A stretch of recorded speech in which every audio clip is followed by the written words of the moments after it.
Esse é o melhor mangá de romance que você vai ler na sua vida. Ele ainda não é famoso, mas recomendo você ler antes que ele fique. Antes dele virar uma febre. E o nome do mangá é Kaoru Hanawarin Tosaku. É um nome bem complicado e longo. No começo de mês de maio, eu vi alguns vídeos no YouTube falando sobre esse mangá, o quão interessante ele é. E como eu tô caçando alguns mangás manhwa pra ler, então eu falei pra mim mesmo, por que não?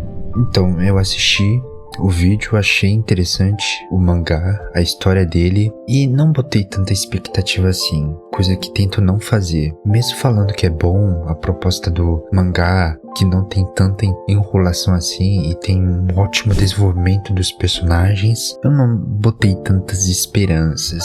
Eu fui lá ler e, cara, muito bom. Terminava o capítulo, eu queria ler mais e mais. Pena que eu já li todo o mangá. Já tô nos lançamentos semanal. Lança cada semana um capítulo, mais ou menos. Não é tão frequente assim, mas é. E mal posso esperar para ler mais um capítulo desse mangá, que tá muito interessante. Bom, se quiser ver, já vê o resumo do mangá, esse mangá maravilhoso de romance, onde tem um ótimo desenvolvimento. Já antes disso, deixa um joinha, se inscreva no canal e bora pro resumo. A história desse mangá conta sobre um garoto chamado Rintaro que tá no primeiro ano do ensino médio, onde ele tá na escola só para garotos, chamado Chidori. O interessante é que ao lado dessa escola que ele frequenta, tem outro colégio que é só para garotas, chamada Kikyo. E as duas escolas não se dão tão bem assim. Afinal, a Chidori é vista como uma escola bem simples, já a Kikyo são para aquelas pessoas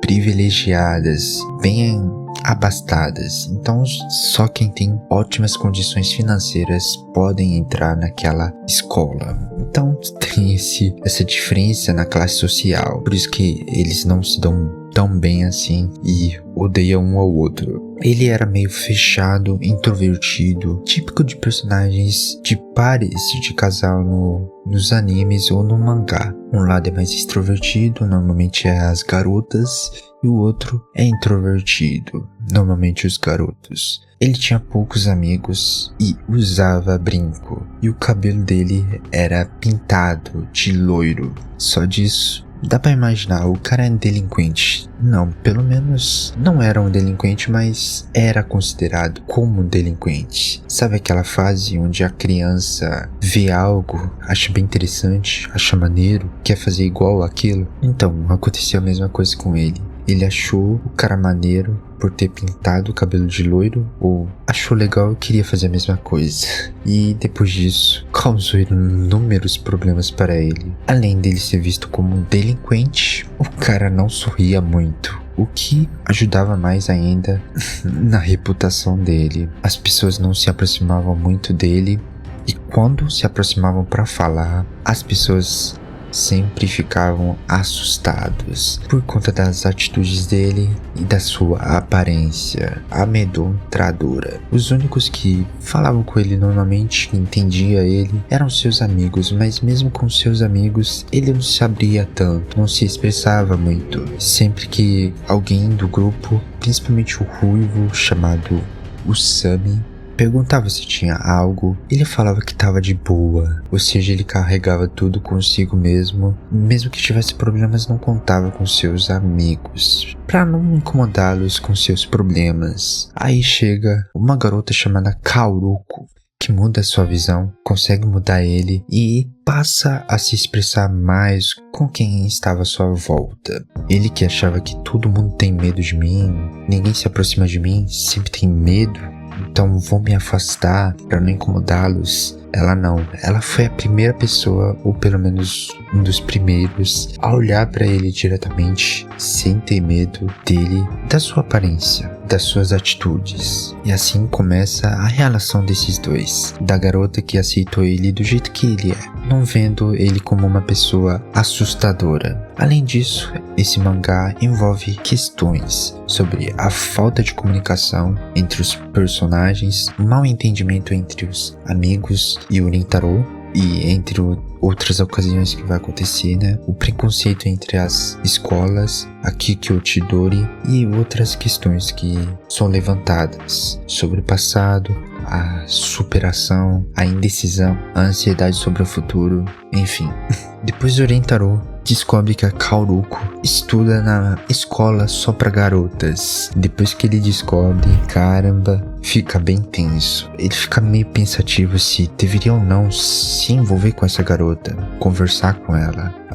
As escolas eram tão pesadas que ia dar merda se alguém descobrisse que os dois estavam conversando, tendo contato um com o outro.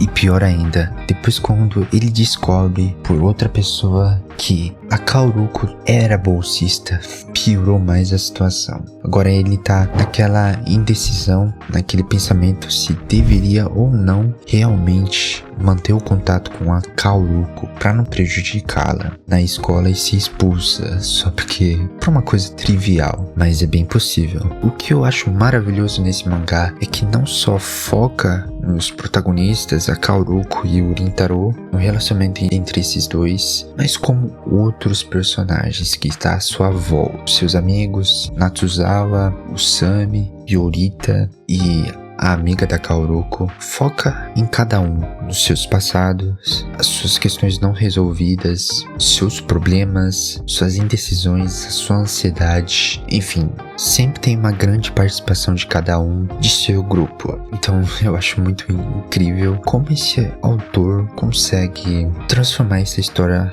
completa. Normalmente os animes só focam nos protagonistas, no seu passado, e não foca tanto em outros personagens secundários. São basicamente, eles viram figurantes, né? Não tem tanta relevância na história. Mas esse daqui não, é totalmente o oposto. Cada um tem um grande impacto na história, na vida do protagonista. Que eu não posso dar spoiler, então é muito difícil comentar sem dar spoiler, né? Mas cada um tem um passado bem tocante, uma ótima lição de vida com a sua superação. Bom, o romance entre esses dois, como eu posso dizer, ele não é tão rápido assim, o que seria bem estranho se fosse realmente rápido. Num relacionamento normal, na vida real, não é tão rápido assim, eu acredito que não seja. Eu sou totalmente inexperiente, mas enfim, não consegue se conectar com uma outra pessoa profundamente tão rápido assim. Então, os dois vão cada vez mais lento, um conhecendo o outro, não dando tantos passos assim tão rapidamente. Cada um tem o seu tempo. Então acho bem confortável e bem interessante, bem gostoso de ler, porque apesar de não ser tão rápido assim, tem várias comédias, várias partes que você dá risada quando tá lendo, então tem esse equilíbrio. E depois de algum tempo, não tão tantos capítulos assim, tem um grande avanço no relacionamento dele. Os dois vão se conhecendo, sempre tem um avanço. E no capítulo que eu tô, por exemplo, dando spoiler, os dois já se beijaram. Então é um mangá que não é tão rápido no seu relacionamento, mas não tem tanta enrolação assim como os outros mangás. Nossa, não quero nem citar aquele mangá, mas tá a imagem aí. Esse mangá aí é muita enrolação, mas enfim, é muito bom de acompanhar, por mais que seja não tão rápido, mas também não tão devagar. Bom, com toda certeza, esse é o melhor mangá que eu já li na minha vida até agora. Um mangá muito bom, consegue desenvolver muito bem, construir muito bem os personagens, não só os protagonistas, mas também, como eu havia falado, os personagens que estão à sua volta, seus amigos, contando o seu passado e a sua superação. Cada um tem os seus próprios problemas a ser resolvido. Mostra muito bem como é bonito o relacionamento entre os dois, o avanço entre eles. Um cuidando um do outro, um apanhando o outro e cada um aprendendo cada dia sobre o que não gosta, que gosta, as partes vergonhosas, mas muito engraçadas, e o avanço constante e devagar no relacionamento deles. Fico por aqui. Se tiver interessado, recomendo muito esse mangá para ler. Se gostou do resumo, deixa o like, se inscreva no canal e até o próximo vídeo.